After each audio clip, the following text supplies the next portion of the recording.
this is the rest of the wall, with the direct shot set of injury sites. I'm X. No, not at all. This is the Combined Services Orthopaedic Society.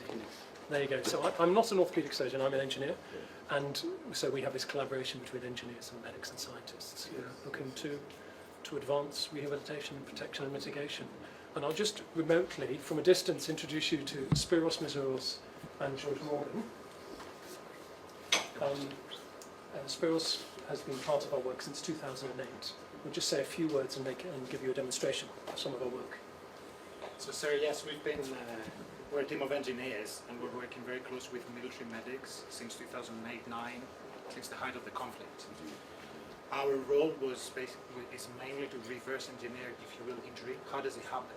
And if we can understand how it happens, we might be able to protect it and treat it.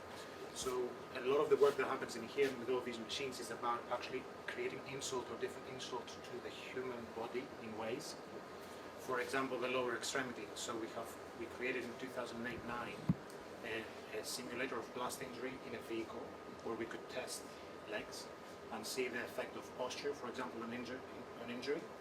And we could also test things like carpeting the floor with things that now are deployed in vehicles that can absorb energy before it comes to the foot. If you want to It just absorbs the energy.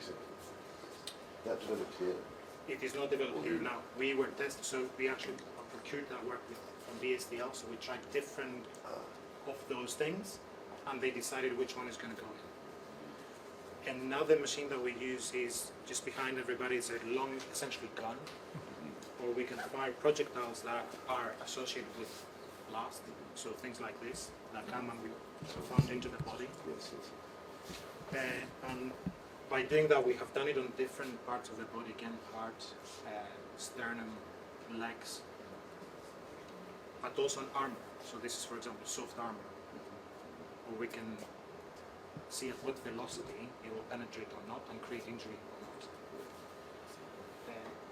And the last thing, so we can do the existing flex, they don't measure, they're pretty good. They're pretty good, yes. Improved, yeah. Correct. And some of these go to line vehicles, some of them go to line clothing. Correct. And one last thing is about combat boots. So 10 years ago we tested the combat boots that were deployed at the time. These. So the way we test them is with something dropping a lot of energy into the heel, because that's where we know is going to be the injury. So we could qualify those boots, but then 10 years later we had a combat boot manufacturer who came over and said, can we do something better about dismantling? So we have worked with them to create a bit of a bigger stand of actual distance, but also being clever in what put in it to absorb the energy when you step. So things like this. So we're being clever in how we design this. That goes and holds into the foot to be able to absorb the energy. So that's what we put together as a demonstration for you. Oh, I apologize, there you go, broken. So George is going to press play, and he's going to explain what's going to happen. So this is a drop tower. We use this for testing higher rate scenarios, so high energy instances like in a blast, with really fast instances. So the machine's going to move up and use a combination of gravity and spring assisted to drop it really quickly to test one of the samples we've just seen. It'll start spinning up, and then once the noise stops, it'll drop. There'll be a very loud bang, and the specimen will shatter. A loud enough bang. That's a bang. But not too loud. Thank you very much.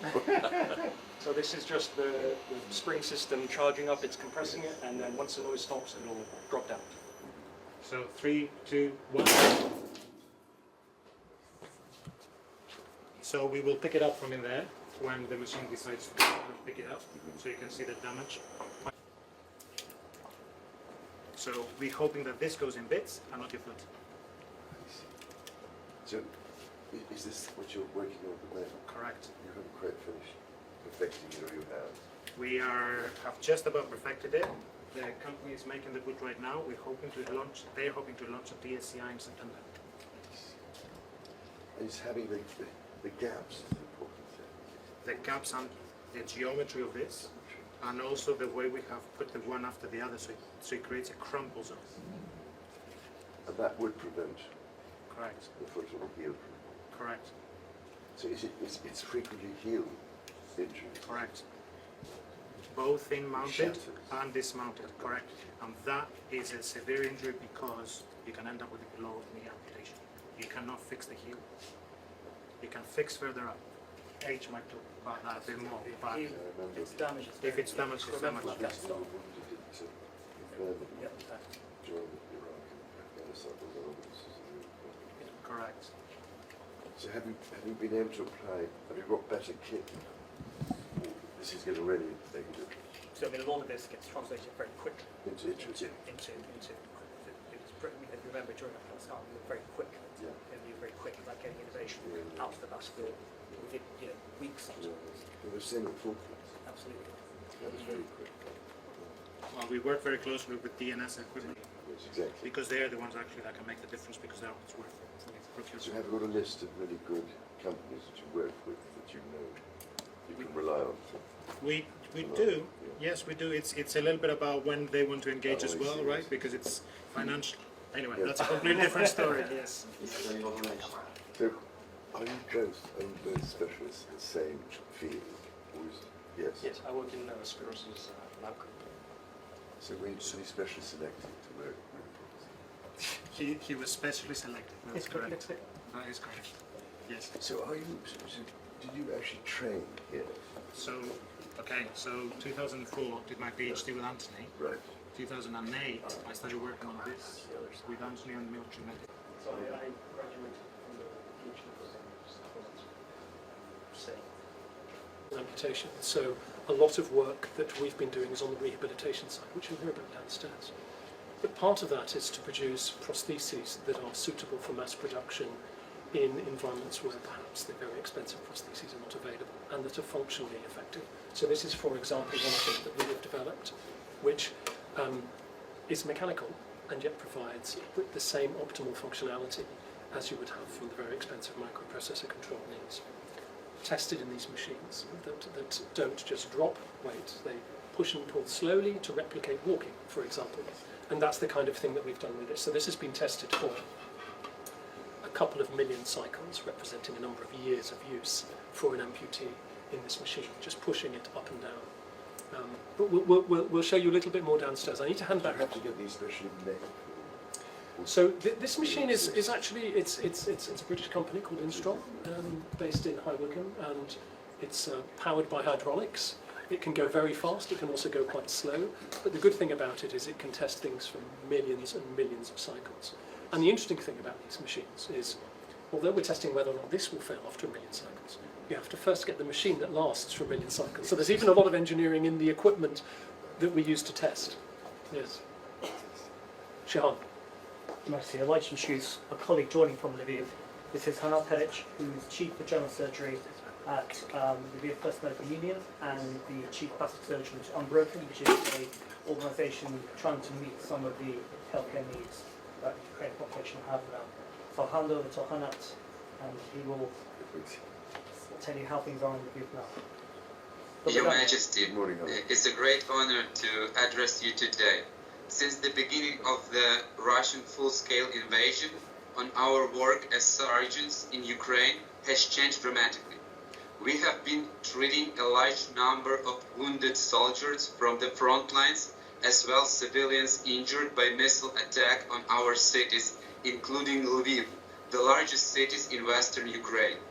Before the war, we had no specialized reconstructive surgery service. However, thanks to the invaluable support of British surgeons who arrived at the beginning of the invasion to share their expertise, we established the Center for Reconstructive Surgery. There, we now performed complex procedures lasting 10 to 15 hours, helping restore bodies shattered by the war. We are also pleasured that our medical institution, Unbroken, has signed a memorandum of cooperation with Imperial College Healthcare. Your Majesty, on behalf of my colleagues and my country, I wish to express my deepest gratitude for the United Kingdom unwavering support of Ukraine. In these turbulent times, Britain has not only remained of our steadfast ally, but has also demonstrated true global leadership in defending Ukraine and standing up for freedom. The commitment of Your Majesty as the British people is invaluable to us, and we sincerely hope for your continued support in these critical times. Thank you. Very much, Alan. I'm so glad that Imperial College is able to have this obviously very effective relationship with Unbroken. And I'm only hoping I'm not causing a terrible disruption to your normal working activities there. I know how busy and how committed you all are, and hope that you could give my kindest thoughts and wishes to all your team, if I may say so. I'm full of admiration for what they try to do there. And I hear, by the way, there may be a plan to have a rehabilitation centre. Is there? So they are, so Unbroken are, yeah, and there are various different cities where the need is great, and we'll hear later on from other colleagues around that. But you're absolutely right. You know, the scale is such that you need many of these different rehabilitation centres throughout Ukraine. Yes, Your Majesty, and thank you for your incredible support. We also want to say thank you for the sergeants that are staying with us for all time in this war. At the beginning of the war, especially everyone from British Sergeant Society, from Imperial College, who support us so strong. So thank you again. I'm so glad. So you have people out there. How many surgeons have you got there from here? So in Ukraine, from the beginning of the war, we had a few missions from Great Britain, from military surgeons and civilian reconstructive surgeons that have visited our hospital, that we operate together with them. We share our experience. Also, we have the possibility to be in London, in this hospital, to share our experience. So it's a great help for our country and for our people to cooperate with Great Britain and with your sergeants and your people. I'm so glad. Wonderful. So we had both MOD and UK Met and regular. Yeah, it worked. Happy Office Director of Local Health from the Department of Health and Social, and so we work to establish the International Medical Partnership Framework, initially working with the First Lady of Ukraine. The reason why we think it's important is partly, of course, it uses all of the support in Ukraine, but also actually from a UK perspective, it can really help us to develop our own sort of skills and capabilities with all the experts that we've got here. So the people we have here, we have my own team, Phoebe and Meg. Your Majesty, thank you very much for coming. We're so pleased that you did. So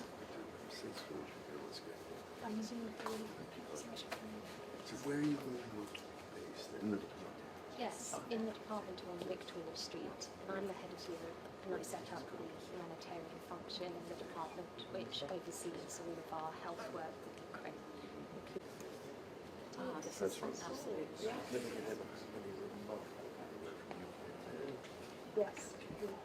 to meet them shortly. Yes. Where she got the medal. It's absolutely brilliant. They are extraordinary. It's very clever how they managed to fit it. We're very proud of you. Our next call is along here from the university sector and the NHS.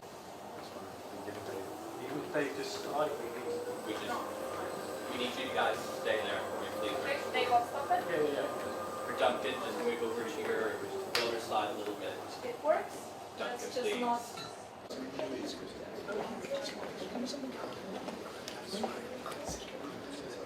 Yes, just so I think if we just come here. So you may well know Dave Hanson, and so he's going to be doing a little demonstration for us. Dr. Diana Todovita. Diana is one of our postgraduate, postdoctoral students and postdoctoral researchers, and Claire Vigadini, who's a PhD student. And they are going to explain, yes, we are international. London, UK, Imperial College, very international. Diana will just start and explain a little bit about what you're going to see, and Dave may pitch in when he wants to. they will expert gladly demonstrator. Yes. You're very kind to be the guinea pig. So Diana. Our work combines computational and experimental approaches to understand how the bones, muscle, joints, and whole body interact during movement. And for this, we study this in both healthy and injured states using various advanced biomechanical tools. And one of them is optical motion capture tracking, which you can see in action right here. So with this, we really aim to gain a fundamental understanding of how mechanical loads affect the body during movement. And this information is crucial for improving rehabilitation, prosthetic design, and ensuring long-term health for injured personnel in past and current conflicts, including Ukraine. So I can show you how this system works. It's quite cool. So it uses these 10 cameras that you see around here. These are high-speed cameras. And they only capture the positions of these retroreflective markers that we've placed on key anatomical landmarks to get a very detailed representation of the lower limb. So with these positions that you see here, really it allows us to analyze the movement strategies that amputees have to adopt after amputation to account for the limb loss and also to account for the presence of a prosthesis, which, although very advanced and the best one out there, it does not fully replicate the complex function of the intact limb. In addition to this new movement strategies, we also use these force plates that are embedded in the treadmill to calculate ground reaction forces. So essentially, we analyze how much force is transmitted through the body as we move and how is that transmitted. So you can see this as this red vectors popping up and down as Dave is stepping on the treadmill. So really this system is truly powerful. It allows us to analyze movement, to analyze how forces interact with the body, but we don't stop here. We take it one step further. We combine all of this with anatomical information obtained from imaging scans after amputation to account for the surgery. And we input all of this detailed information into our computational model to assess in a non-invasive way what's happening inside of the body. So we can get things like muscle activations and joint contact forces that are related to pathology. So they relate to the risk of developing complications in the long term, such as non-joint degeneration, osteoarthritis, low back pain. So for example, in this simulation here, in this example, these lines represent the muscles, and the redder they become, the more activated they are. So you can see here there's a significant discrepancy between someone with limb loss and someone without limb loss. And this shows that someone with limb loss has to put in a lot more effort to complete the same movement task as a person without limb loss. So yeah, we really go all the way from here to there. And one key finding from our research is that increased hip extension, so at this point in the gait cycle where the leg is brought further backward, increases the strain on the hip. It can degenerate the hip and can lead to fatigue in the long term as well. And that is because after amputation, the body loses that natural ability of the ankle power to bring the leg back to fully extended position. So participants would have to compensate by using their hip a little bit more. So they extend it a little bit more to create that power that's needed to swing the prosthesis back. This is beneficial in the short term because they can do the same activities as before, but it could be difficult. And the green line represents the target hip extension angle that we want to reach, and that it's aiming at reducing that peak. So when Dave would walk, he's going to see the same graph. You already see there, we're testing the system to make sure it works. Which is going to show a real-time calculation of his own hip angle. And then after assessing his range of motion, we're going to add the green line to provide him with a visual reference of the ideal hip extension angle we want. So now I'm just going to switch back. And then if Dave, you want to turn facing here. And I'll start if that's okay? Yeah. And what happens is that if the line goes below the green one, an audio cue will be activated that is going to prompt him to adjust his gait. It's going to tell him that he's extending the hip too much. So basically this system we developed combines both visual and audio cues to improve and refine gait patterns.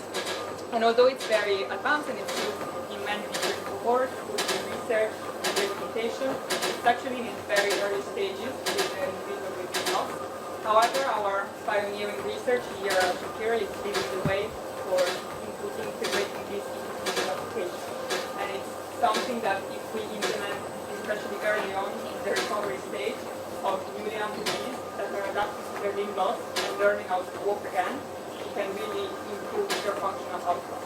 And it could be effectively implemented in many rehabilitation centers worldwide, including the one I visited when I visited Ukraine.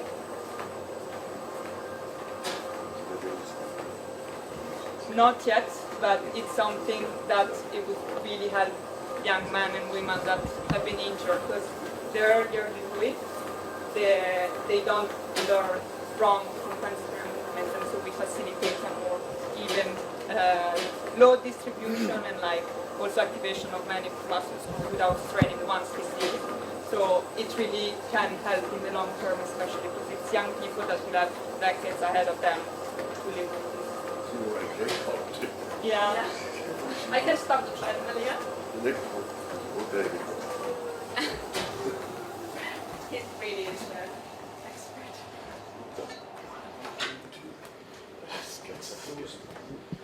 You are amazing. Oh, thank you, sir. It's been a while now for me, though. Well, but are these the very latest? These ones are the very latest. Yeah, these only came out in the UK in October. So certainly very fortunate to come through the military route in terms of prosthetic care and what's available. Are they less frustrating? Yeah. Oh yeah. Yeah, these are brilliant. Yeah, this is what very good to see. So very good to see.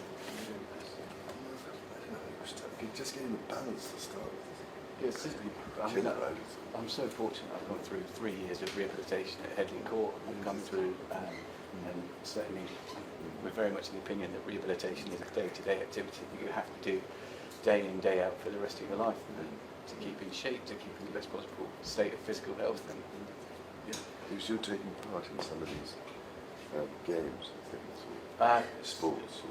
So I'm a touch too old, I feel. I did the Invictus in 2014, Invictus Games in 2016, and Paralympics in 2016, and I stayed on as a trustee until end of 23 of the Invictus Games. So certainly been involved with it. I'm back in the defence industry now, working. I've got 3 children.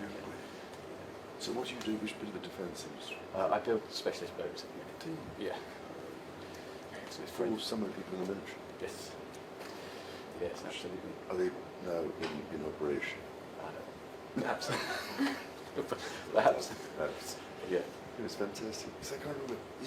Is one lower than the other? Yeah, that's right. So this one is above knee, and this one is through knee. So I think when the first time I met you was in the Queen Elizabeth Hospital. I think this one was a little bit longer. We had to take this one back up, so slightly since then. But What a great example.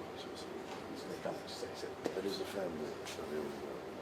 They're annoying me on a day-to-day basis, which I think is what they're supposed to do. So, yeah, they're very, very good. Yeah, my wife as well. The pastor's on her. I'm really pleased to But thank you so much for doing this. You demonstrate. It's remarkable, isn't it, what they're doing? They're doing exceptionally. So it's robotic legs next. Is that what those things do? Yeah, that's it. Just strap one of those on the bottom. Thank you so much. Thank you very much. I think you might be aware of Project Innovator, which is our work partnering with Ukraine, developing 5 rehabilitation centres, linking them with Stamford Hall, passage information, developing their line, treating and being able to evacuate those patients, and then also helping their surgeons to cope with damage control surgery and resuscitation, or to maintain that blood pressure. So you've got a very close relationship with this place as well, with all these characters here. Well, we To a certain extent, yeah. Well done. So do you go to the Ukraine quite a bit? I haven't been, no. Graham's been. We've asked to help them develop their reconstructive surgical capability, simple techniques through the way to kind of microsurgery. So we have a discrete in-country presence in the rest of the country, so surgery is a practical skill, got to be taught and mentored, and then we'll actually have Ukrainian surgeons coming back and forth the whole time for cadaveric training, face-to-face discussions, and ongoing support. So passage. Never done it. So we work in partnership with the NHS, who's ultimately they have a much bigger pool of cities. I'm just seeing how impressed I was yesterday, meeting all these UK-made people. Try again. All of them. Such a brilliant. French close to the UK knows they were institutes, so I didn't see him yesterday.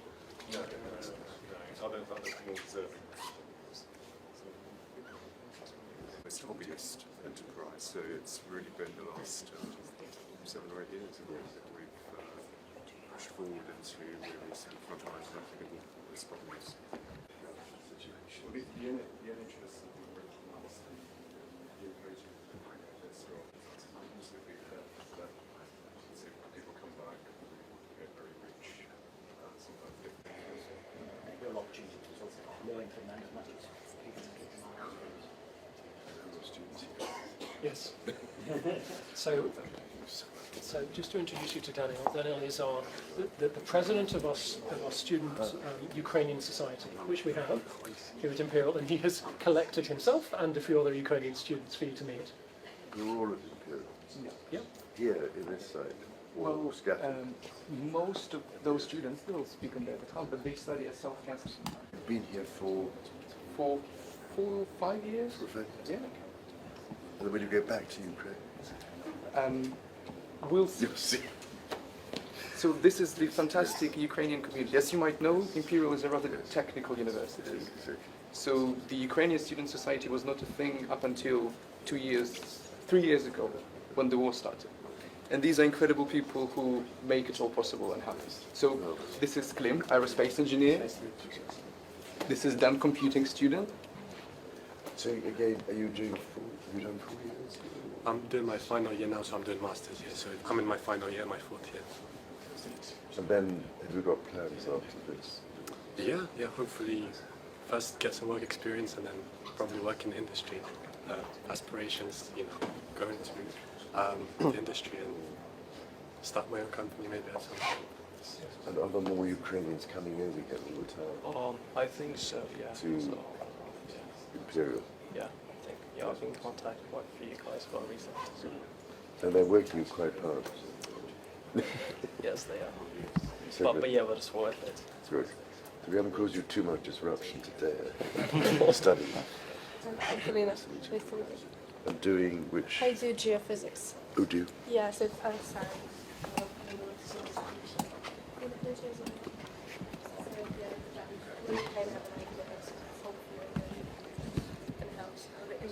As well. There's a lot of those in Yeah. So now we have quite an old rocks in there, which you can extract minerals from.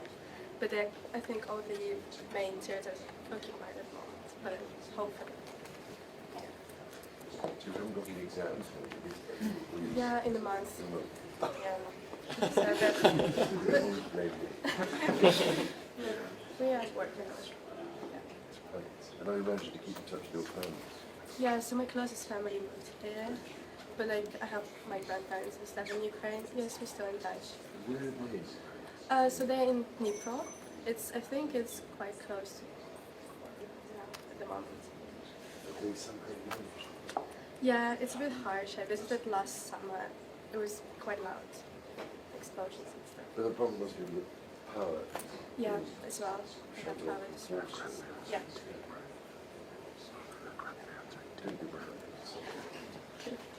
Andrei, nice to meet you. From Computer science, master. Yes. Fundraising for the Ukrainian society as well. Is that going well? And It's harder. It's never easy. As the war goes on, it's harder and harder. But I managed to try to organize between Ukrainian societies in the UK, try to get along with international community. and are you enjoying it? Yes. It's tough, but very rewarding in terms of experience and connections. You found somewhere to live. London. You managed to with London. Yes. Do Computer science as well.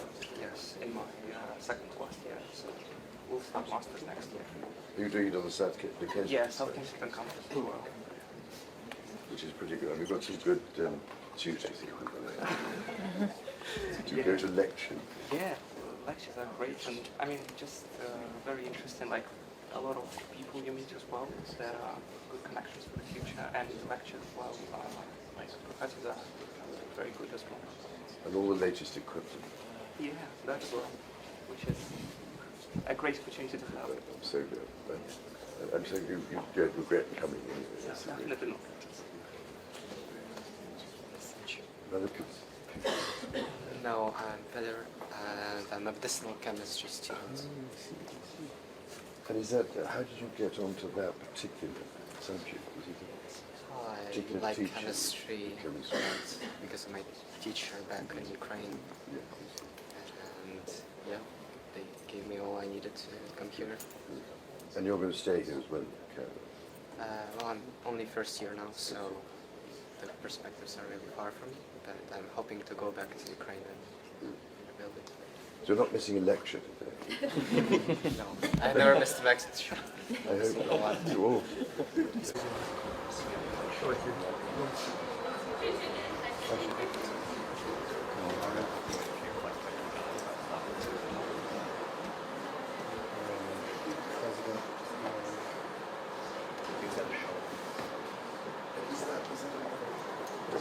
Chemistry is based there.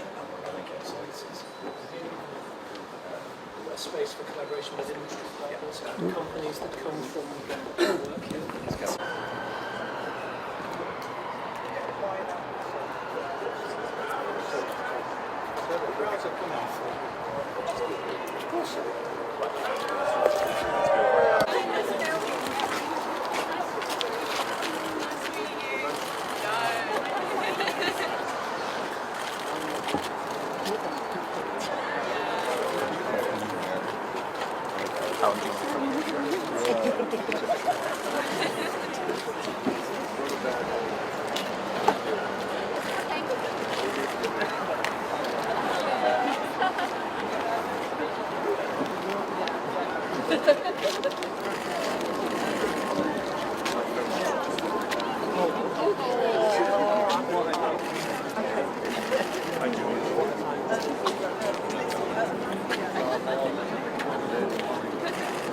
Oh, can you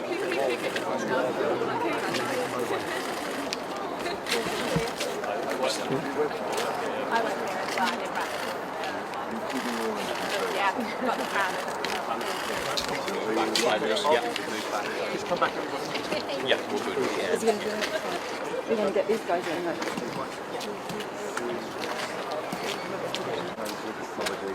Yes, it's actually next door. There, do you want to guys go to the end of that?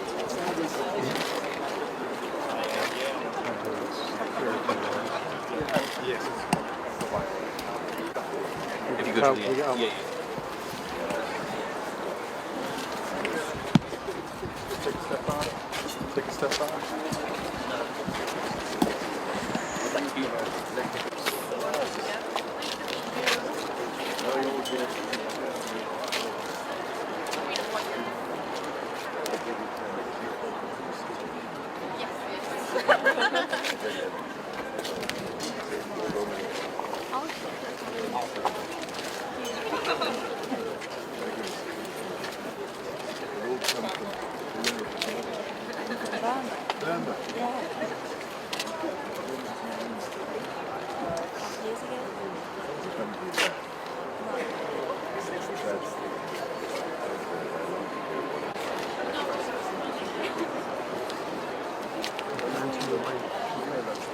Pardon? Yeah.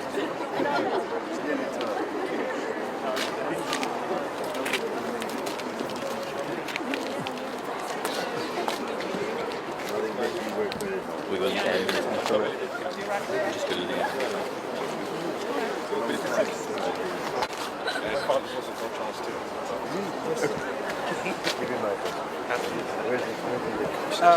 We go to the end of the rope here, yeah, just a few steps back. Thank you, Chris. Thanks.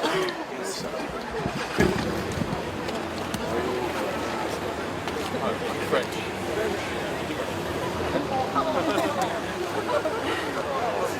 I tried. Just stick with the tongue.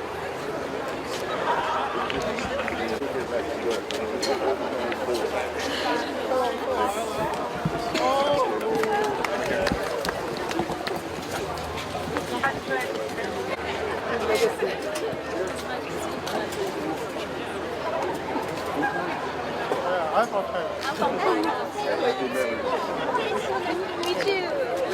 See you. Different parts. So I'm from China. It's Yes, on the same. yes. And then don't get on and move slightly